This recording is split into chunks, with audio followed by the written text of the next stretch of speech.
ABC One Television. ABC One Television. ABC One Television. Le leader en actualité. Napesi bino mbote penza bandeko balandi ya émission tolobela mboka Congo pambate na Congo ndenge na uta eko yebisa bino na Congo ezali bongo mbutu ezali na Congo pambate mai mazali koleka sikoyo tozali koyeba te toloba nini totika nini po ete congolais on dirait aza divisé to yebite sikoyo mayo mazali koleka lazali koyebisa bino nga molobele bino océan de la presse congolaise moyena la pongi ezati téléphone nga eza saturé na ba lettre na ba makambu na ba audio na ba visuel donc na yebisi bino ke ezo sala ngai pasi pe ba mbela ya bato lokola ya lolo swami alembite pour le koloba ngate océan de la presse atako bozolo bala Moïse Katumbi mais boye ba ete mona mboka Moïse Katumbi ye mutu a dévoilé ba secret ya Kabila ye mutu aloba makambo ebele ya ba industrie ya Kabila na mboka la bango kuna ya biloko ebele o Kabila salaki pe ye mutu aloba ki prolongation cette fois-ci ezalité. Bandeko balandi océan de la presse azalaka la compte par ya mutute ya lolo swami océan de la presse alobaka oyo ba imboka baza koloba maloba na yo olobi yango nga na komisi mona mboka Jackie Ndala tikita komelinga mongoloto ya mokanda bolai ona kwa kotangela bilote mais na kati wana alobi nini alobi ete océan de la presse congolaise tozala biso nyonso bato oyo kotala makambo na liso pe tozali bapanze sango mona mboka Jackie Ndala ngai nazali atakola likambo ya moto te tozali koloba pamba te bato bayike ba monaki lolenge kani mwana mboka Moïse Katumbi batambolaki na mokonzi wa biso Joseph Kabila yango mbela ya bala mboka bazali ko banga ete mwana mboka Moïse Katumbi azala dauphin po ete tikino lelo oyo na kati ya FCC bazwa kozwa ba député kasi ko bimisa dauphin azali ko mona na te babandaki bongo la mwana mboka ona yebisaki bino yango na lobo s'abonner po ete bo benga kanga bambela ya boete pe bolingaka ko impiter nga responsabilité mon côté po ete nga nazali autorité mon côté na mboka oyo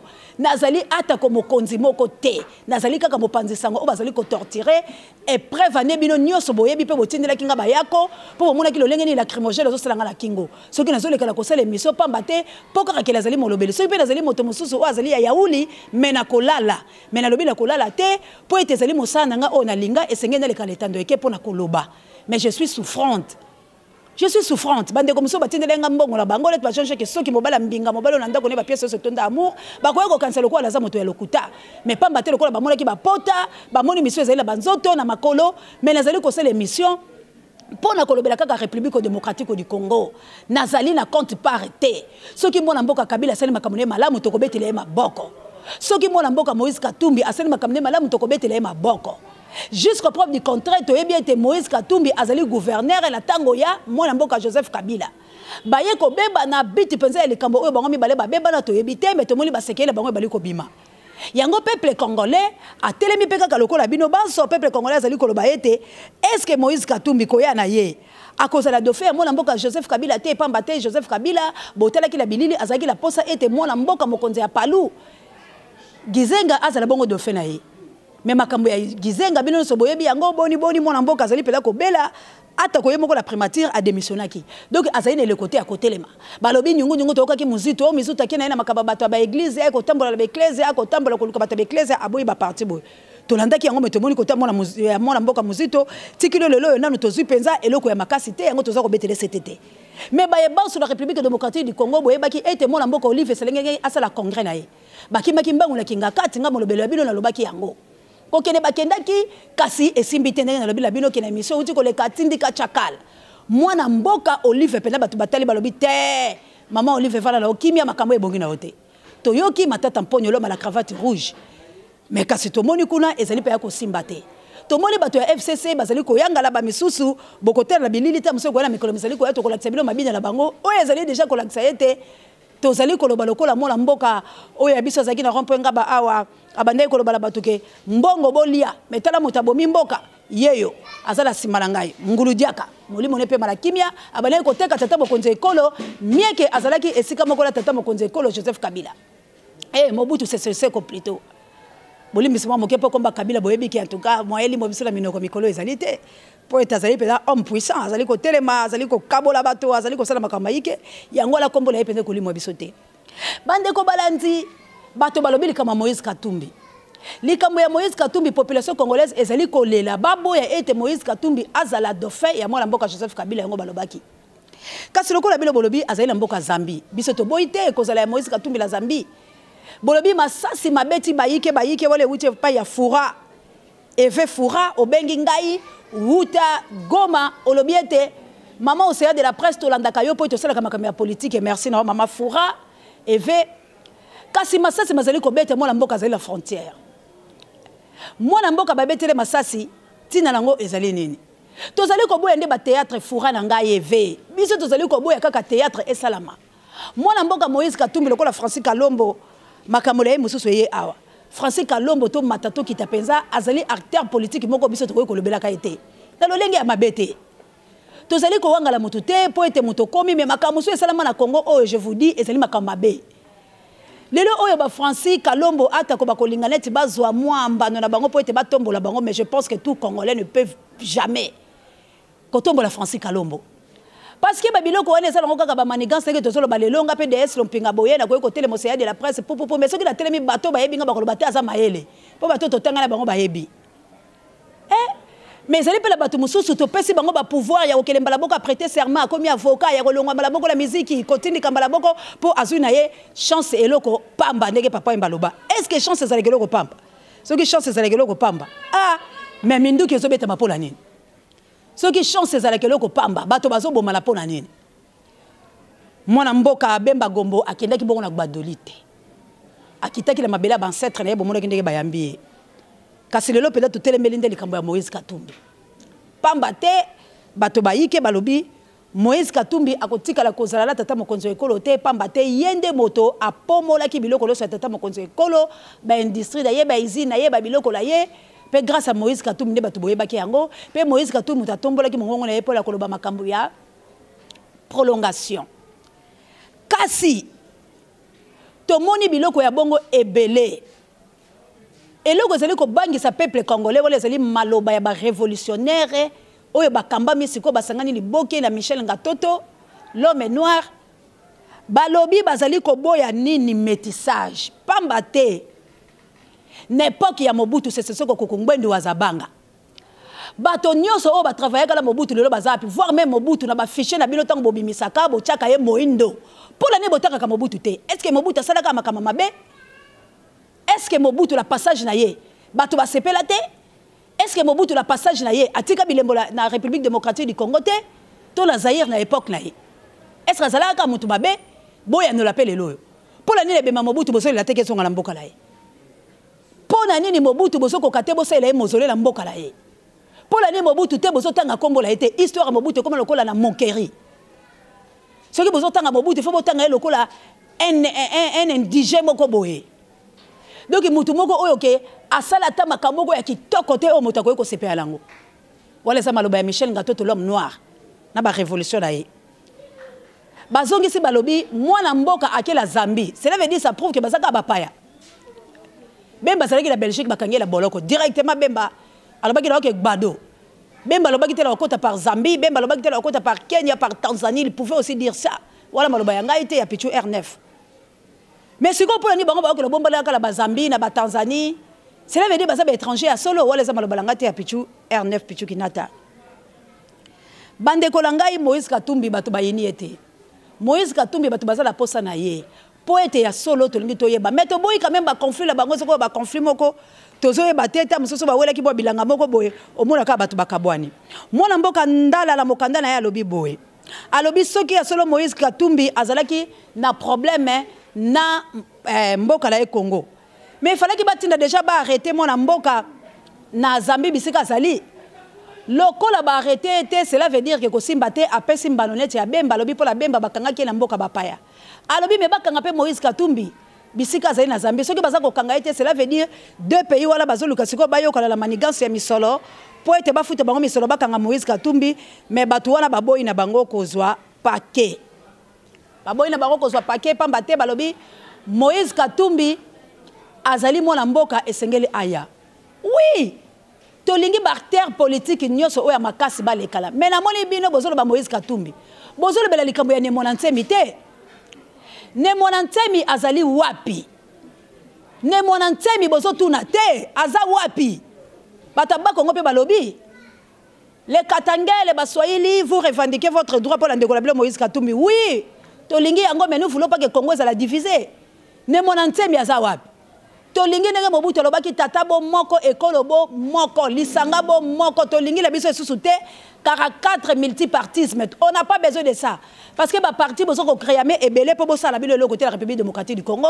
bozo kaka mbongo la biso soko bimi lobi français lobi balé mitano lobi tolingi yango te les peuples congolais ne veulent pas ça balingi bato bako bunda bitumba bo plaider pe cause de barter politique o bakangami na prison Franck Diongo Bobimi si liste na ye motakala bolobi ete ye azali la ba député te azali na batoté donc moyebo compter ezalité c'est archi faux. C'est archi faux. Moi na mboka na lité lelo soka za la prison akufeli nini. Akufeli mboka epa linga ekokima te, akokai pe kokima ke na exil nde ba Moïse Katumbi bakimi. Mais moi na mboka la baki na kokima te parce que j'ai rien fait, nazo défendre cause mboka bakangi pour la nini. Pour les missions makasi o asala ki na mona mboka nani Eliezer. Il a fait du tout, bateau se botai on a TV, abanga kité, nga kutu ba propos la elengi sakinga. Parce que là-bas, je dis à Tshisekedi, nazo manqué respecter mais nazo Tshisekedi à revoir Kanaye. Hier, vous tapez ça qui carta au jaune, na rouge. Moi, la mboka a incité la population la révolution ba kende. Tout le monde va vitel caméra ba bazaï bazaï contre bango. Et moi, la mboka Tshisekedi loko la zala qui paie moi mou abadé na yeko linga makambo penzate à côté qui la ndenge na bango et bango na Franck Diongo ba koma ki loko la bato ba komi ba opposant. Parce que Franck Diongo aligai kaka tete makamate le makamasi la lelo to comme la rythme mususu. Et fait à ralentir ma cambo, à ralentir ma cambo, tozo benda moulaï, yango lelo ba processus nyo sozo comme la biso lelo. Ba Moïse Katumbi so ba comme ba cible, ba français kalobo ba bimba cible, ba tubaïki ba bimba cible. Mais ceux qui toyoka ki pe mo la mboka Franck Diongo, homme d'état, aux population congolaise so bengai. Mais ma cambo lelo pezalité. Comment mutu oyo aza mutu ba bébé no tozo linga to pakola mafuta to lengela. Non, c'est pas comme ça. Yango lo ba vérité za boka bonité. Soko salinga mabela ko lobela o vérité, soko lingi ko bongo la tête ko bebana. Parce que c'est là où les bas blessent. C'est par là que le Congo tire le Kaka a commis à sortir, il y a monté la corbeille. Où tu vas belge, ma colonne, la biso, ma baby, sa biso, ma conception de l'idéologie, ça va pérer. Ma conception de l'idéologie, bah, le Kuta, ma conception de l'idéologie, bah, Massano, Tobina, Katobeta, Kebo. Et le parti politique, la biso, Botami, na Biloko, Wana. Il y a Kebo, Massanondo, Moni, Congo, Bazokala, Oyote, Mobutu, il est venu pour le Colobano, na Biloko. Merci Mobutu, c'est ce que Kukumba de Wazabanga, Ata Komoli, mon awe, Pema la Kimia. A commis sa biso tata moko. Mais le lot, pourquoi diviser eux? Diviser, c'est parce que vous avez mis solo. Diviser, c'est parce que vous avez belé à Congo, vous avez mis solo belé, vous avez la population congolaise, vous avez la richesse. Mais vous avez le peuple congolais, vous avez la malabino. Bon, bah, foué bango. Non, cette fois-ci, le peuple congolais va le dire non. Ceux qui Moïse Katumbi, ils vont se théâtre. S'il va venir, raconte, vous avez ça, c'est pour les bateaux, vous avez non ça. Vous avez mis combien? Vous avez continué à bombarder. Pourquoi? Ata boye belé. To zala ki la témoin je na moko zala ki mona mboka mosengo. Ceux qui mona mboka mosengo acheli baya na ina bemba gomba kokwea. Yango population congolaise la ngopo ça. Po ezala bemba gomba balobi ba otala eka kaleti na mwa lisu. Mais ceux qui ba osepela quand même pour ba monika za mona Congo. C'est pas moi qui l'ai dit. Alors lelo balobi ceux qui mosengo ko cheli baya ezala bemba kokwea. Mais ezala batu musu de ba solo ba ke carte mona mboka bemba gombo eningisi Joseph Kabila. Pour déjà ba yebisi que non mona mboka olinga te bemba gombo ala 2 ans là. Ah, ngate mtu la lobia. On les a ba peuple congolais la ba source bon pe assez à ma belezo tambola. Maintenant où est président Kabila? Comprenez ma passion pour la République démocratique du Congo et comprenez mon émotion. Qui dira mieux? Bino moko boyebi po d'interrogation. Bande ko la commune nga la suka na yaki kaka kotanga mikanda pe bambela ya bato. Océan de la presse tango bolobaka ayaka apesi malobala bino. Soki bolobi nga naza wana kaka poza loba obino bozoloba oyezo le kalamboka yango nga na koyebisa population congolaise. Naza na part mon côté po ndenge nga na kweyaki ala lacrymogène na mona yeba paqueté. Mais soki ezaki na bato muso ba koleka la TV naza victime. Naza victime. Papa Bemba Gombo to kweyaki na masasi bachanga mo 10 francs. Mais naza victime ya République démocratique du Congo ata soki senga ke makile nga na kabuya tanga elike keleka apamba tenza mbali ngaki poete makile na biso pe eganga lokola ya belle po kaye azwa frappe na ye pa ya Nzambe. Alors, cela veut dire qu'il y a un changement à la République démocratique du Congo. Parce que Dieu ne peut pas accepter Makila et l'océan de la presse et Tanganeng et Tangaki jour. Voilà. Cela veut dire mission est accomplie. Ngaïté, mais c'est la parole divine. Alors, on a pas Sibilo Penza Boton di Makasi, merci Kabouya, l'homme puissant, osa toujours en avant.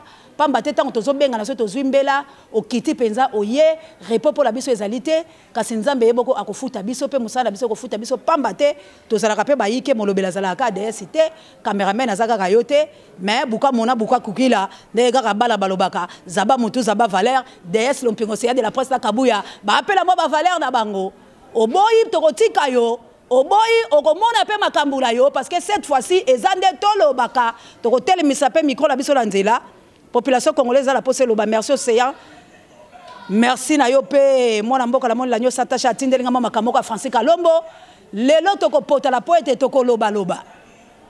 Merci na océan de la presse, merci na yo la milinga makasi la reine au monango le temps na ngana loba la nyo s'attache na lobika merci océan de la presse parce que balobi la charité bien ordonnée commence par soi-même. So ngamoko la milingi te mutako linganga azate de ngamoko pela na milingaka lolenge la zali. Ya lolo swami maloba na yo eyoka mi pambate oyo zoloba yango biso tozoyoka. Merci la patron la Chantal. Merci na bino nyonso penza bato bolandi émission ya lelo Jakinda la na répondre yo pe la tangi mokanda la yo bato bayebi nini ezali koleka. Ya solo Moïse a dévoilé ba secret. Ya solo Moïse a loba tout oyo akokai kolobate. Mais kasi kobanga ya ba peuple congolais balobi azalande dauphin ya mona mboka Kabila Kabange te. Kabila Kabange la fuite de Mahomet to yebite mona mboka président qui a la passion pour la République démocratique du Congo. Population congolaise za la posa na yo bato FCC PPRD bazali kolela président oya baboy motambola yo e kangayo wala maloba ya bato ya PPR2. Merci na bino nyonso oyo peza bosomba fidélité pour la kolanda émission to le Belamboka Congo na tondi bino botondi beauté plus beauté égale ya Chantal Swami l'enfant propre ezali bongo Rita Mawete na London. Merci na yo ba pour amento Angola no ba femme capable bokitani ebele noela kapuluta na moni soda makasi mboma CPI la reine Olga Lompinga Mosala kitoko eza ko avancer Cédric Emido Mbotela yo mama Fololo merci na mokitani yo Florence Batondo Mido oh mwana oyo azolemba kobenga te asa comme déjà la Belgique yena eto mais alobi Océan de la presse congolaise, j'adore Saya. Na kobosa la kayote parce que lobi misolo déjà aussi au tiango na banque. Ah Océan, ah Kabouya. Merci na Jean-Jacques Soki, merci na Jean-Jacques Soki mobala mbinga mobala onanda ko leba pièce ce ton d'amour. J'adore Saya, je te salue. Merci na Lolo Swami, merci na Kedi Zafouila, merci na Arthur Ndombasi, merci na Giwanzambe Molonga nya Sylvie na Pays-Bas. Merci na bana Suisse, merci na bala Paris, vous êtes nombreux. Merci na bala Turquie, merci na Grèce. Rita, vous avez comme na Grèce, yona na Henri Kitobila. Merci la bile pour vous continuer Kolanda. ABC One Television. ABC One Television. Le leader en actualité.